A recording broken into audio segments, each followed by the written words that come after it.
Eu peço que você abra a sua Bíblia na segunda epístola de Paulo aos Coríntios, capítulo 12. Segunda epístola de Paulo aos Coríntios, capítulo 12.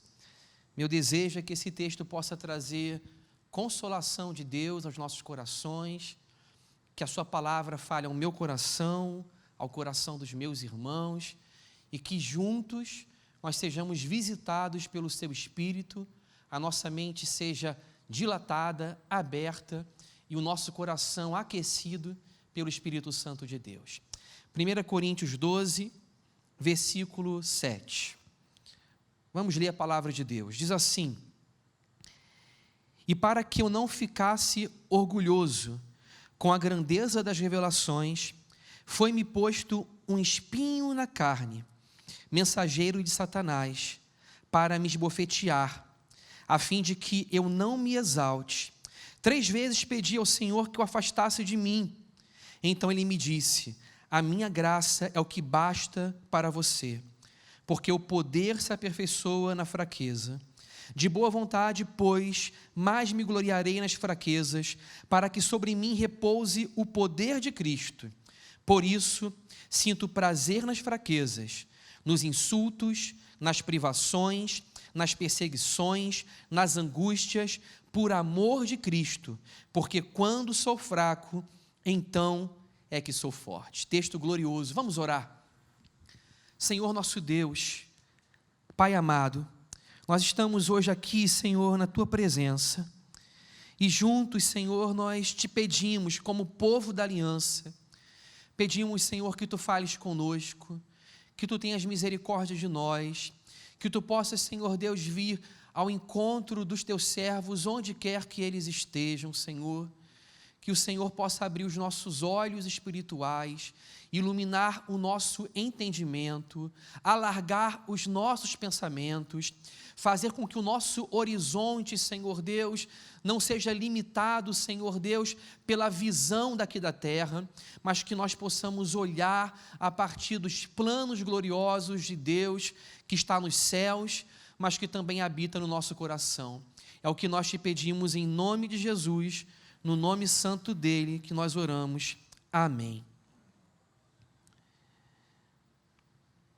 Esse texto maravilhoso da palavra de Deus, que é conhecido de toda a igreja de Jesus e que tem sido instrumentalizado, usado pelo Espírito Santo ao longo dos séculos para consolar as aflições dos crentes. Esse texto traz luz e entendimento quanto ao propósito do sofrimento. Nós, naturalmente, não gostamos de dor. Nós não gostamos de um tempo alongado de desconforto, de dor, de falta de perspectiva. Nós geralmente não gostamos quando a nossa vontade, ela não triunfa. Nós queremos que a nossa vontade prevaleça e, se fosse possível, criar um mundo onde todas as circunstâncias do cenário da nossa vida fossem arranjadas por nós. Nós criaríamos um mundo colorido, cor-de-rosas talvez, nós criaríamos um mundo ensolarado, nós não escolheríamos os dias tristes, chuvosos, nós não iríamos passar por desertos e tribulações, mas o nosso caminho sempre seria um caminho de bonança. O problema é, se nós dessemos ao nosso coração exatamente tudo o que o nosso coração deseja, se tudo acontecesse de acordo com a nossa vontade, se a nossa vontade não fosse contrariada, o nosso orgulho, ele cresceria, ele se tornaria maior que a nossa própria personalidade, ele engoliria a nossa própria personalidade, e uma personalidade distorcida pelo orgulho se torna uma personalidade sem a vida de Deus. Uma pessoa que é distorcida pelo orgulho é uma pessoa descaracterizada da sua identidade essencial, que para nós cristãos significa ser parecida com o caráter de Jesus. Jesus sendo o Filho de Deus, ele sendo rico se fez pobre para enriquecer a muitos. Jesus, ele é o Rei da misericórdia, da consolação, mas ele também é o Rei da mansidão e da humildade. Ele é onipotente, o seu poder é ilimitado, ele está à direita de Deus o Pai nas alturas celestiais, e ele rege os céus e a terra. Mas ao mesmo tempo ocorre no caráter de Deus algo que dificilmente ocorre no caráter humano.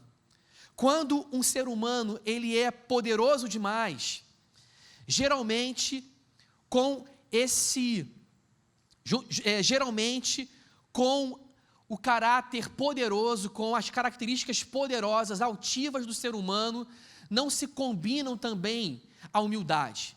Quando alguém tem um alto posto, tem muita fama, quando uma pessoa é enobrecida e aplaudida pelos seus dons, pelos seus talentos, geralmente essa pessoa não consegue conviver com todas essas maravilhas de Deus que são dadas para ele, para servirem como dom, e ele transforma o dom na sua própria personalidade. E quando nós transformamos o dom de Deus na nossa própria personalidade, nós cometemos o pecado da idolatria, porque nós estamos transformando uma boa dádiva de Deus em objeto da nossa adoração. É que nem aquela simples história de um menino, de uma criança que ganhou uma bicicleta de marcha, uma bicicleta potente, muito veloz. E quando esse menino começa a pedalar a bicicleta, ele mesmo começa a se achar a velocidade. Ele começa a se achar a agilidade, o talento e o dom, quando na verdade ele estava usando uma bicicleta que foi criada e projetada para isso. Nós absorvemos os dons e os talentos de Deus como se fossem dotes naturais, como se fossem conquistas meramente humanas, e isso acaba distorcendo a nossa personalidade. O espinho na carne, ele é apresentado na palavra de Deus como um instrumento do Senhor para reprimir a arrogância do ser humano. O que é um espinho na carne? Pela própria expressão espinho na carne, nós não estamos vislumbrando algo indolor. Nós não estamos narrando uma experiência aprazível, de diversão, de entretenimento, que distrai a nossa alma num sentido completamente positivo, esparecendo a cabeça. Não. O espinho na carne, como a própria terminologia, a própria palavra indica, é algo que traz um senso aguçado de dor. O espinho, ele é pontiagudo. O espinho, quando ele roça na carne de alguém, pode fazer essa carne sangrar. Ninguém se sente absolutamente confortável e bem acomodado diante de um espinho.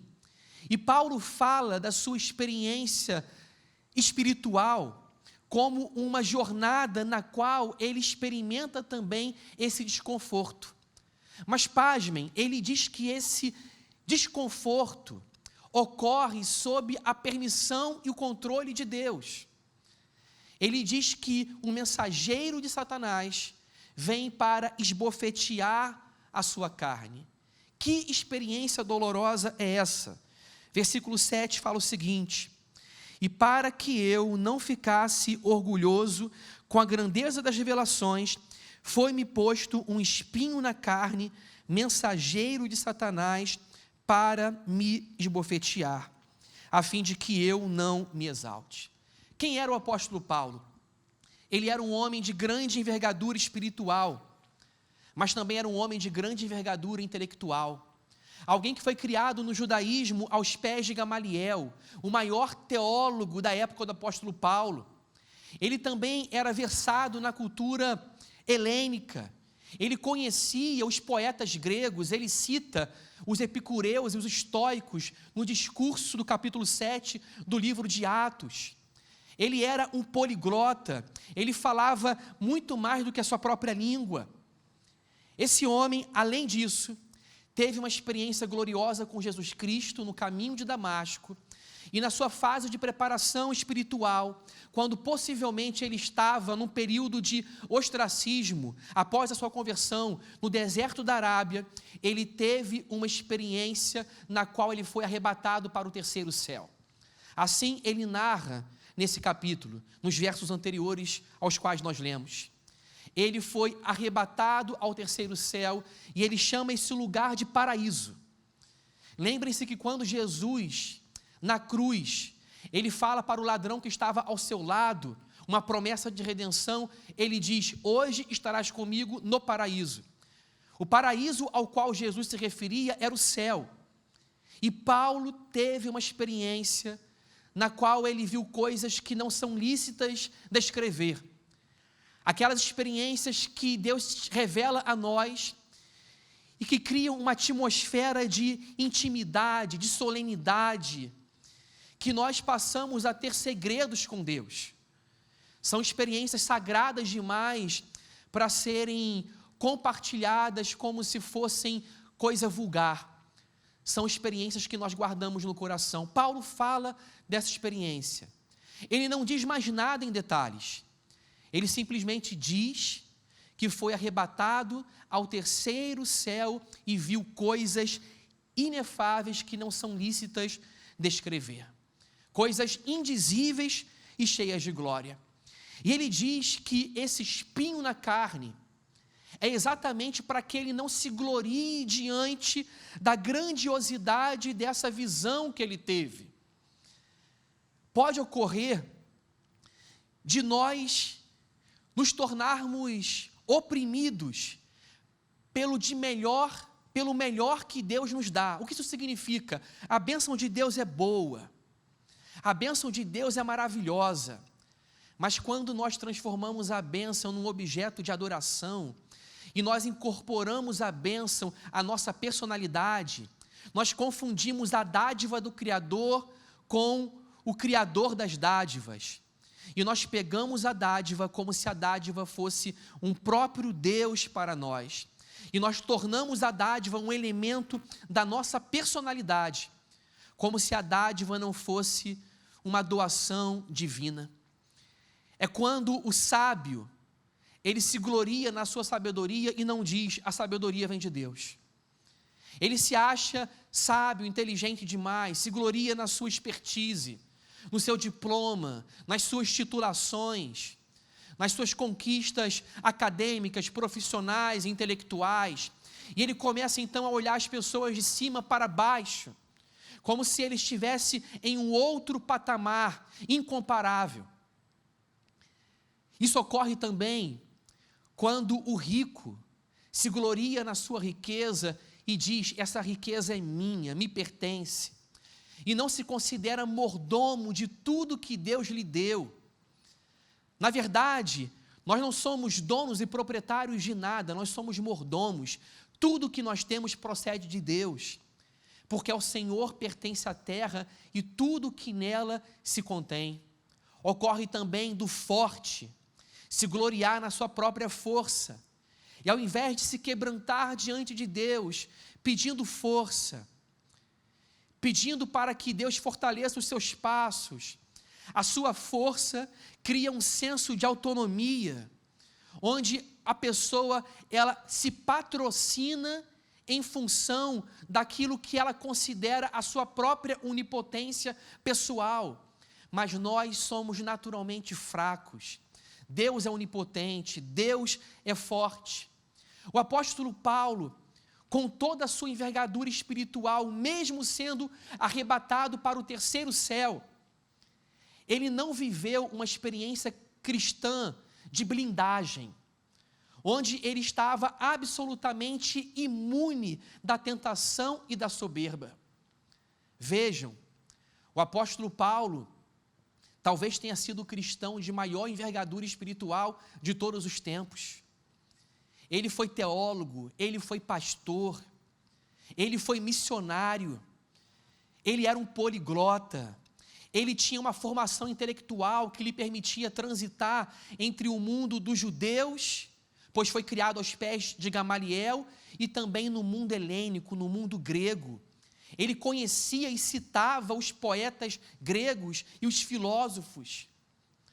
Mas ainda assim, como nós, ele reconhecia que ainda não havia atingido o alvo e a plenitude da estatura de Jesus Cristo.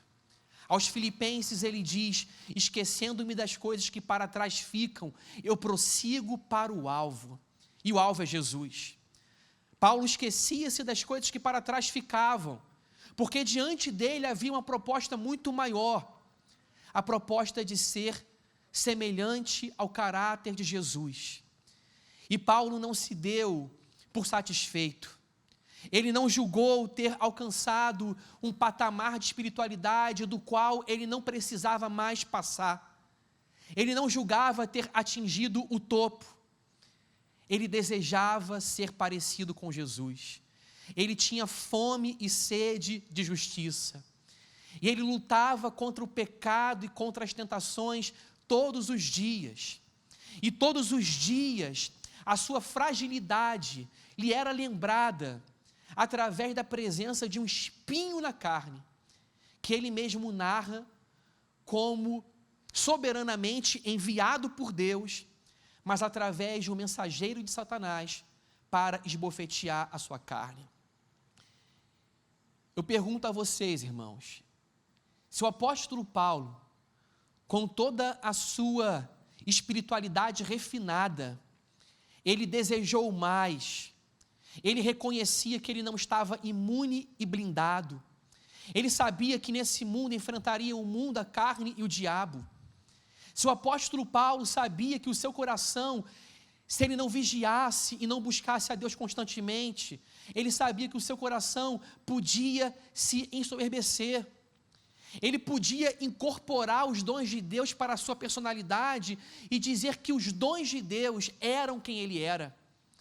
Se ele, com toda a sua envergadura espiritual, reconhecia os seus limites e desejava estar mais próximo de Deus, quanto mais eu e você não devemos ser vigilantes. Quanto mais eu e você não precisamos também de espinhos na nossa carne, de experiências que lembram-nos da nossa fraqueza, que lembram-nos que nós somos pecadores, que nós falhamos, experiências que nos lembram que nós não devemos nos gloriar na riqueza que temos.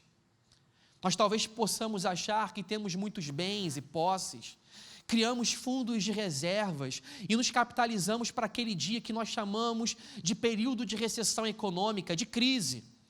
E quando a crise vem, nós vemos que nem o nosso dinheiro, ele pode comprar a nossa alegria, a nossa paz.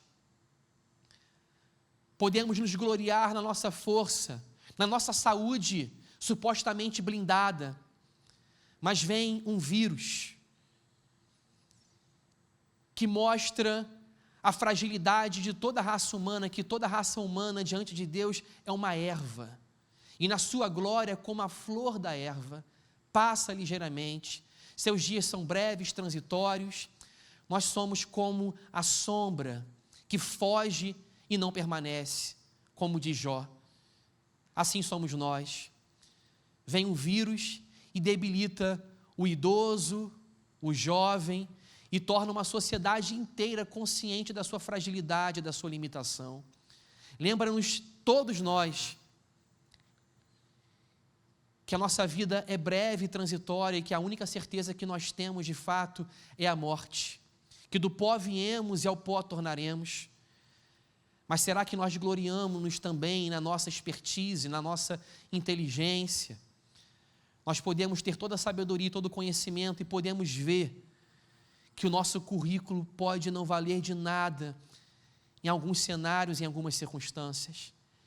Deus, ele envia o seu espinho na carne, com o intuito e com o objetivo de nós nos aproximarmos mais dele, e nos aproximarmos dele de joelhos, quebrantados, com o coração contrito, reconhecendo que a nossa envergadura é pequena e que ele é grande, reconhecendo que nós somos criaturas finitos e que ele é infinito, soberano, excelso, que Ele tem o controle de todas as coisas, que Ele dá a vida e que Ele tira a vida, que Ele enriquece e Ele empobrece, Ele levanta e Ele abate, Ele faz da estéril mãe de filhos, e aquela que tinha muitos filhos pode se ver completamente desolada. Ele é soberano, Ele inverte as circunstâncias da vida de acordo com o seu propósito e com o seu querer. Vem o mensageiro de Satanás. E por que esse texto fala mensageiro de Satanás? O que esse texto quer dizer é que até mesmo Satanás, ele não tem um reino no qual ele seja soberano. Ele não é um príncipe que tem poderes ilimitados. O único soberano que tem poderes ilimitados, que é onipotente, é Deus. O diabo é subserviente aos planos de Deus e carrega as suas algemas para onde quer que ele vá. Lutero disse que o diabo é o diabo de Deus, porque os seus poderes são limitados. Quando nós somos tentados, nós temos um inimigo chamado acusador dos irmãos. E esse inimigo, ele é oportunista. Ele não tem a capacidade de criar um estado de pecado dentro de nós, no sentido de acarretar uma natureza que já não exista. Nós somos pecadores. O diabo não nos torna pecadores, nós somos. Mas diante desse fato consumado que ele conhece, ele veleja de acordo com a maré. Ele é um leão que está ao derredor procurando a quem possa tragar. E de acordo com nossas fragilidades, com as brechas que nós temos na nossa personalidade e no nosso caráter, ele é um oportunista que lança anzóis. Mas não lança somente anzóis, ele lança também iscas. Ele não dá simplesmente o elemento do prazer. Ele não dá simplesmente o elemento da dor, o anzol, mas ele disfarça esse elemento da dor com a isca, para que através do prazer nós possamos ser atraídos para a sua tentação e sejamos então tragados. Esse inimigo está ao derredor. Ele se aproveita das tentações, das fragilidades, dos nossos momentos de falta de lucidez e de sanidade, dos momentos que nós nos encontramos desesperados e sem perspectivas, para nos tentar. Esse inimigo é chamado de mensageiro. Mensageiro para esbofetear. Mas se ele é um mensageiro, se ele é chamado de mensageiro, significa que é o próprio Deus, soberanamente, que controla as circunstâncias da nossa vida. Ele não age soberanamente sobre nós. Deus, ele transforma o mal em bem. E até mesmo as circunstâncias mais desesperançosas, elas podem ser transformadas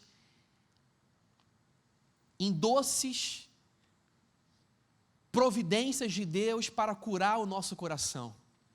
Porque Deus é aquele que torna o mal em bem, e todas as coisas cooperam para o bem daqueles que amam a Deus. O apóstolo Paulo tinha os seus espinhos. Alguns dizem que o seu espinho podia ser a sua cegueira. Outros disseram que podia ser dores de cabeça crônicas. Outros disseram que tratava-se de problema relacional específico, como o caso de Mineu e Alexandre, que lhe trouxeram grande perturbação. Para João Calvino, esse espinho na carne significa não necessariamente uma circunstância específica, mas a soma de todas as suas tribulações. E as tribulações do apóstolo Paulo somadas não eram pequenas, não eram poucas. Pelos próprios relatos dele, nós sabemos que ele viveu situação de privação de comida, ele passou por naufrágios, ele foi açoitado, ele foi perseguido pelo mundo judeu, mas perseguido também pelo mundo gentio. Certa vez ele foi apedrejado e tido como morto. E além de todas essas circunstâncias externas e físicas, pesava no coração dele o peso Pisava no coração dele a preocupação com toda a igreja de Jesus. Esse irmão, ele foi objeto da traição de pessoas que caminhavam muito próximo dele, como Himeneu, Alexandre, Demas. Ele experimentou a experiência de ser traído por gente que ele amava. Algo que é completamente desestabilizador. Receber um mal de quem você ama e a quem você trata com doçura, com amabilidade, com mansidão, como era o caso do apóstolo Paulo. Ele viveu essa experiência. Na igreja de Corinto, ele foi tratado como se a sua presença física ali fosse desprezível. E comparado com Apolo, que tinha uma oratória rebuscada, grega, o apóstolo Paulo era tido como alguém de presença fraca. A soma dessas experiências todas na vida do apóstolo Paulo podem representar o significado desse espinho na carne. Mas o apóstolo Paulo, ele falou o seguinte, versículo 8, versículo 7 ainda, diz assim: para me esbofetear a fim de que eu não me exalte. Ele reconheceu que o propósito desse espinho na carne era exclusivamente não permitir que ele se exaltasse. Vejam que ele foi arrebatado ao terceiro céu. Nós achamos que quando temos experiências espirituais arrebatadoras, inefáveis e maravilhosas, isso nos blinda para sempre. Mas tendo na memória uma experiência de ser arrebatado ao terceiro céu, ainda assim, essa experiência não imunizou o apóstolo Paulo definitivamente. Nessa vida nós sempre enfrentaremos o mundo, a carne e o diabo. Não há experiência espiritual grandiosa que nos brinde contra os ataques de Satanás. Que nos blindem contra os ataques de Satanás. Não há. Lembre-se do nosso Senhor Jesus. Ele foi batizado nas águas do Rio Jordão. E essa experiência foi maravilhosa. Os céus se abriram sobre ele, o Espírito Santo desceu sobre ele em forma corpórea de pomba, e a voz do Pai do céu ecoou, dizendo-lhe: tu és o meu filho amado, em quem me comprazo, todo o meu prazer repousa sobre você. Que experiência inefável! E logo depois dessa experiência, Jesus foi levado para o deserto, para ser tentado durante 40 dias e 40 noites. Geralmente, após experiências espirituais arrebatadoras, ao invés de nós sermos blindados e imunizados para sempre, como se a experiência fosse um soro espiritual, geralmente após essas experiências nós vivemos grandes períodos de luta e de tentação. Mas como foi o próprio exemplo de Jesus Cristo, nós podemos ser tentados e podemos triunfar. Nós não podemos impedir que os pássaros voem sobre a nossa cabeça, mas nós podemos impedir os pássaros de fazerem ninhos na nossa cabeça. Ser tentado não é pecar. O pecado é se permitir ser vencido pela tentação e agasalhar no coração essa isca que é colocada pelo inimigo das nossas almas, que mostra só a isca, só o elemento do prazer, mas que esconde o elemento da dor. A tentação sempre tem um elemento prazeroso, senão não seria tentação, senão ninguém olharia para ela. Mas juntamente com a tentação, o adversário, ele traz também a dor, o sofrimento, mas sempre mostra o elemento do prazer. Mas o nosso Deus, bondosa e misericordiosamente, Ele providencia para nós o escape. E por incrível que pareça, uma das formas pelas quais nós podemos triunfar contra a tentação é o espinho na carne que nos lembra que nós viemos do pó ao pó voltaremos, que nós somos barro, nós somos frágeis, nós não somos melhores do que ninguém. Versículo 8 diz assim: 3 vezes pedi ao Senhor que o afastasse de mim, e Ele me disse: a minha graça é o que basta para você. Irmãos, quando nós somos atingidos pela vara do Senhor, a Bíblia fala que o Senhor estende a sua vara sobre nós. O autor de Hebreus diz que a vara do Senhor não é para os bastardos, a vara do Senhor é para os filhos. Se a vara do Senhor está levantada sobre nós, a vara da disciplina, da correção, de tribulações que são intensas, para as quais nós achamos que nós somos muito pequenos e não somos páreos para lidar com a força delas. Mas se a vara da disciplina do Senhor está levantada sobre nós, isso em primeiro lugar significa que você é filho de Deus. Porque a vara de Deus não se levanta sobre bastardos. A vara de Deus se levanta sobre filhos. Se a vara de Deus está levantada, juntamente com a vara, existe uma afirmação silenciosa do Espírito Santo ao seu e ao meu coração. E essa afirmação é a seguinte: você é filho. Porque Deus trata o filho com uma certa severidade. O apóstolo Paulo também aos Romanos fala que essa severidade de Deus é para gerar arrependimento e quebrantamento. Essa severidade de Deus não é equivalente à ira e à indignação de Deus contra nós, não. Essa severidade de Deus significa que às vezes a mão de Deus se estende em nossa direção com vara, mas Ele não deixa de sorrir sobre nós. Ele não deixa de nos amar. Ele não deixa de dizer para nós: vocês são meus filhos amados, em quem eu tenho todo o meu prazer.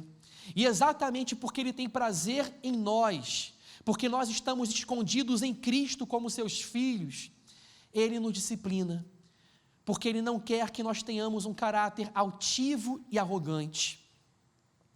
E Ele nos presenteia com o espinho na carne. E o desafio aqui é nós compreendermos que o espinho na carne, ele pode ser uma dádiva de Deus, para que constantemente nós sejamos lembrados dos nossos limites. Eugene Peterson, na Bíblia, a Mensagem, ele fala o seguinte, ele parafraseando esse texto, ele diz, nas palavras de Paulo: recebi o dom dos obstáculos, que me deixa em contato permanente com minhas limitações. Ele parafraseia o apóstolo Paulo, como se Paulo estivesse dizendo o que equivale ao seguinte: recebi o dom dos obstáculos. O espinho na carne é o dom dos obstáculos, que me deixa em contato permanente com as minhas limitações. O apóstolo Paulo havia pedido por 3 vezes que Deus removesse o espinho. Esse pedido, 3 vezes, significa que Paulo foi insistente. E quantas vezes nós também não somos insistentes para Deus remover aquilo que causa dor em nós? Porque nós somos treinados todos os dias a assimilar que a dor é infrutífera, que a dor não tem propósito algum. E nós vivemos hoje, particularmente no século XXI, em uma sociedade que tem meios tecnológicos mais avançados para postergar a dor. Nós podemos tomar um analgésico, para lidar com o problema do sono aos calmantes. Nós podemos também, nessa era na qual existe a indústria do entretenimento, nós podemos nos lançar de frente para a televisão e passear por todos os canais, para que a nossa mente possa escapar daquele sofrimento do qual nós não queremos nos lembrar. Ou simplesmente tomar um ansiolítico, um calmante, ir para o quarto escuro, ficar no breu e entregar completamente as forças, entregar completamente a nossa vida a um estado de sublimação, onde nós não queremos mais encarar a dor, o problema e a realidade. O nosso século ensina a escapar da dor. Não estou dizendo que nós devemos considerar a experiência da dor em si mesma como algo agradável. Nenhum cristão é sádico. Nenhum cristão é chamado para dizer que a dor não é dor, que o problema não é problema, que não há motivos para agonizar, chorar. Não. Mas o grande problema é que quando nós queremos a todo custo escapar da dor e do sofrimento, nós podemos estar fugindo de um cenário que foi providencialmente montado por Deus para que as suas chuvas de bênção sejam derramadas sobre nós. Porque só ouvirá de Deus: a minha graça te basta, porque o meu poder se aperfeiçoa na fraqueza, aquele que vai de joelhos diante de Deus em estado de fraqueza. Só encontra o poder e a força de Deus quem se descobre fraco. E jamais o método de Deus foi a força e o poder do ser humano.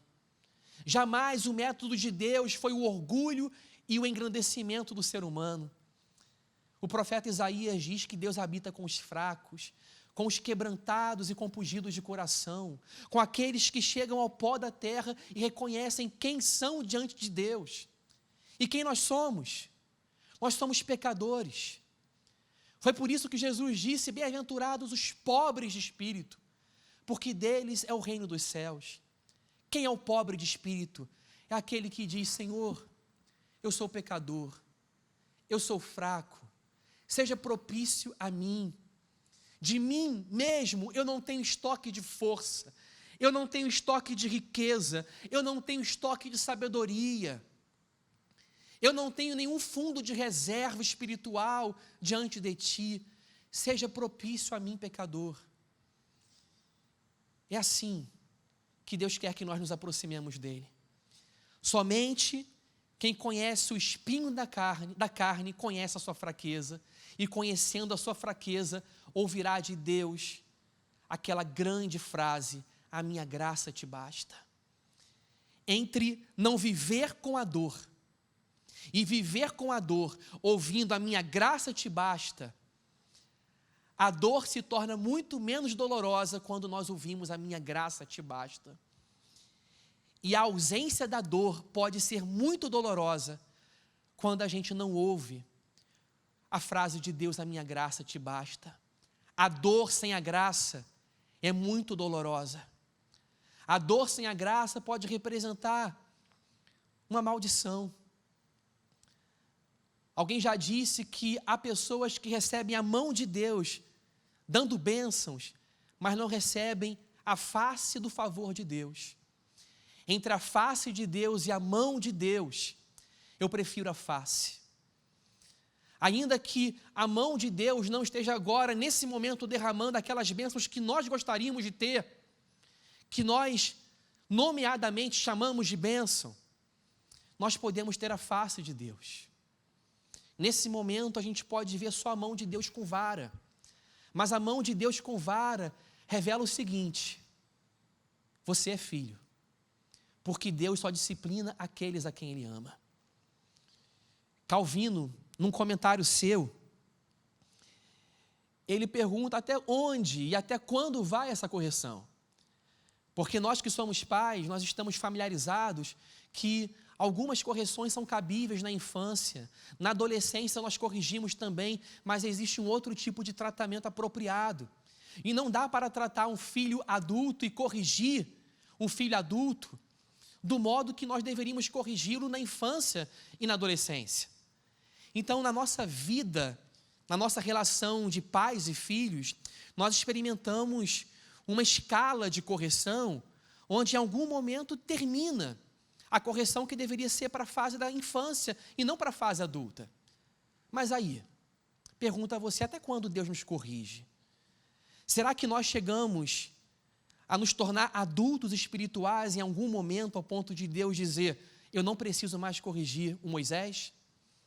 Resposta de Calvino para isso: diante de Deus, nós sempre somos crianças.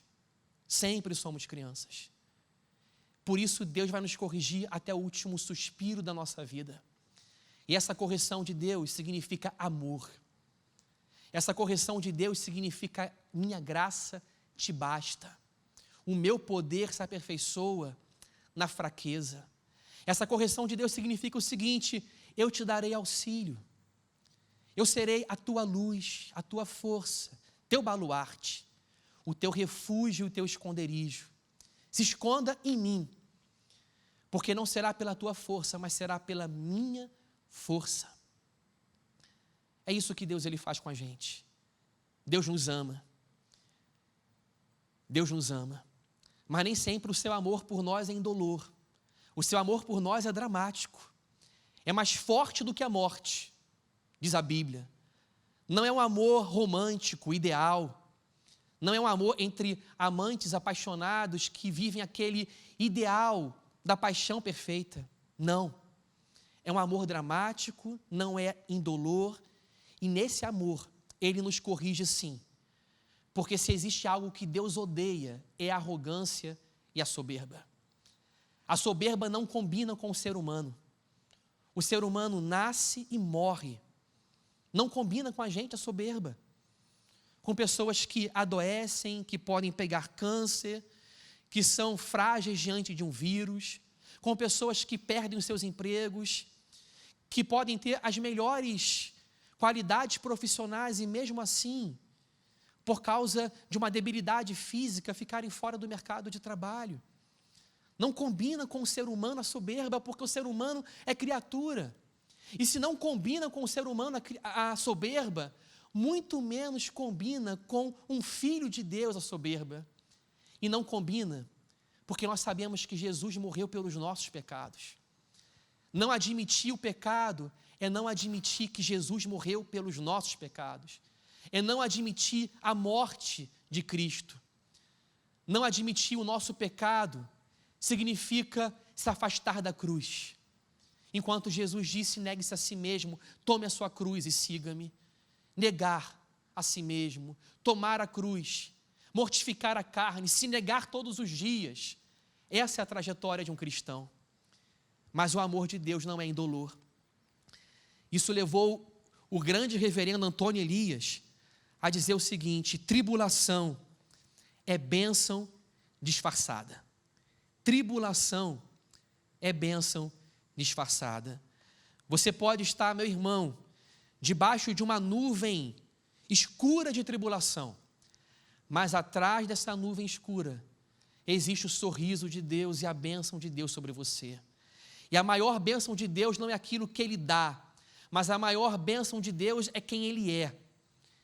E o Deus que é amor, sábio, justiça, bondade, benignidade, consolação, esse Deus está com você até o final.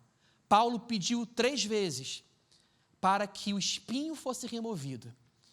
E aí vem a pergunta: Deus respondeu o apóstolo Paulo? Deus respondeu a oração do apóstolo Paulo? Sim e não. Nos termos de Paulo, dentro das palavras de Paulo para a remoção literal do espinho, não. Mas dentro do seu propósito soberano, sim. Porque se eu peço para Deus, Senhor, remova o espinho, e Ele fala não, mas Ele diz, a minha graça te basta, Ele respondeu. Eu peço para o espinho sair, e Ele fala o seguinte, o espinho vai continuar, mas junto com o espinho, a minha graça vai habitar. Isso é Deus responder infinitamente mais do que pedimos ou pensamos. Nesse sentido, eu pergunto, Deus respondeu a oração do apóstolo Paulo? Sim. E a resposta foi, a minha graça te basta, porque o meu poder se aperfeiçoa na fraqueza. Se hoje é isso que você está ouvindo de Deus, não pense que Deus não está te ouvindo e te respondendo. Pense que essa é a resposta da oração de Deus para você. Você terá graça para perseverar, para ser paciente, graça que vai te consolar até o fim.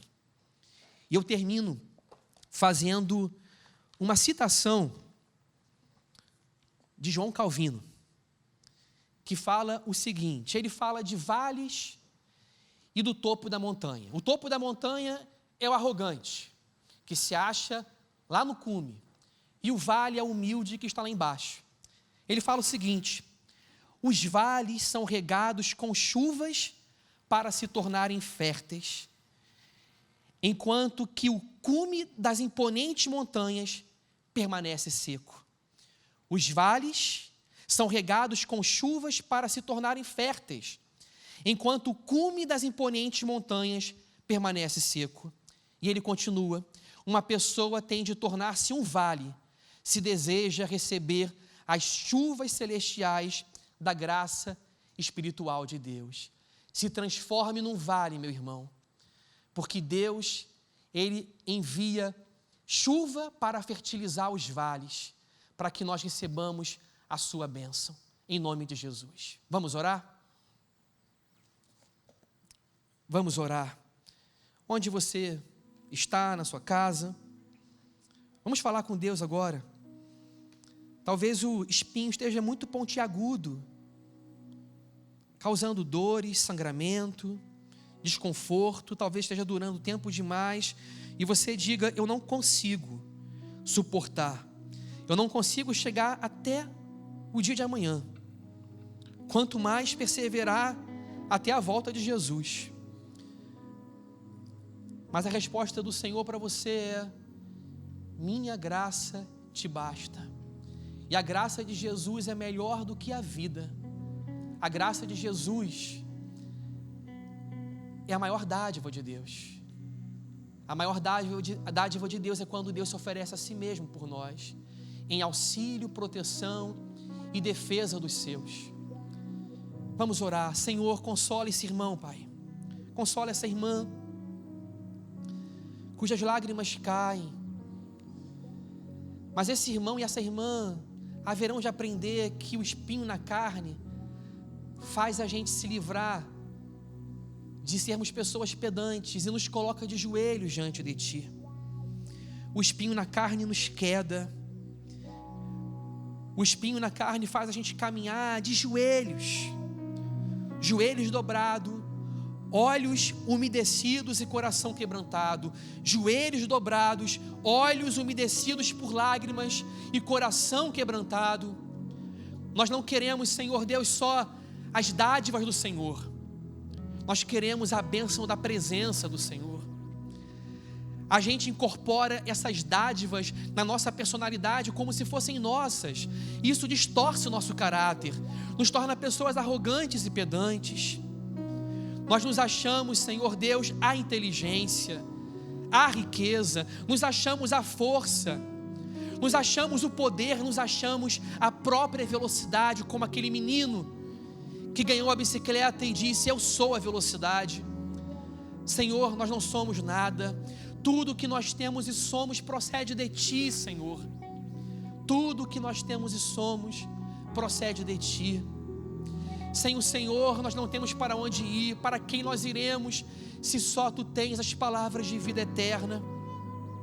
Senhor, a Tua vara significa amor, a Tua vara significa que Tu és Pai, a Tua vara significa que nós somos filhos amados pelo Senhor.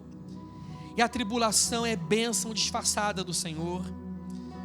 Nós queremos o Teu rosto, Senhor, o Teu rosto de amor sobre nós. Quebranta a Tua igreja, a começar por mim, quebranta o meu próprio coração, para que eu me livre, Senhor Deus, das minhas arrogâncias, das minhas pedâncias, Senhor, e eu ande de joelhos diante de Ti.